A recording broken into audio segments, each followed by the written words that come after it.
In the meantime, weather the next couple of days, pretty good for working on some decorations, Anu.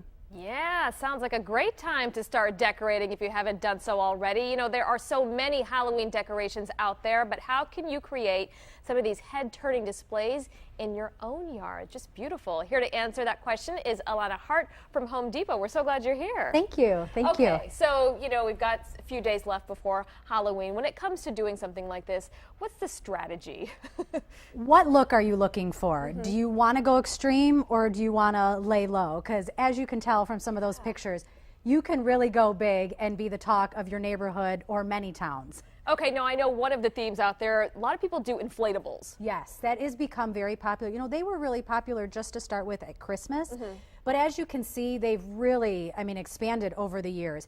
For example, that spider and the cat, their heads move, you know, they light up. So it really could be a spooky factor for children or trick-or-treaters for you on Friday. And I bet in terms of the cost, ranges, right? They can go from $20 to $100 and something depending on how much motion you want them to do. We carry carousels that, you know, spooky ghosts fly around in them. So there's all sorts of things that really you could go extreme with, but you can lay low and get a simple inflatable for $20 and go inexpensive. And I know something else that can really sort of set the mood is really just lighting. Lighting. So you can get now like the icicles at Christmas, but now you can get blood trickling ones or spider webs or anything like that to really make your house stand out and welcome trick-or-treaters in. You want them to come to your home. You want them to be able to be invited and get a free piece of candy. All right, and so if someone is looking for just something really spooky, what are Yes. some ideas? Spider webs,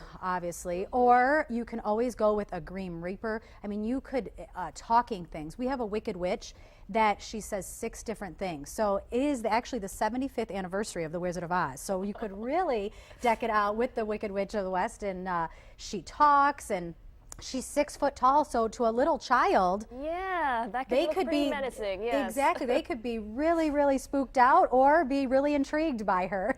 Now, some people may not even want to go really, really spooky. What are some other things that they can do to kind of still get in the spirit? They could stay traditional with just pumpkins or scarecrows, hay, corn stalks, just to feel even not just Halloween, but the whole harvest season and turning fall. So you could go very simple. You can get pumpkins and gourds, all of those sorts of things for fairly cheap. So Chris was talking about, you know, the weather being nice this weekend and Yes. Monday also. So if people want to Yes. get out there, haven't done anything, just some last minute advice, things to keep in mind as they're just maybe perhaps starting this.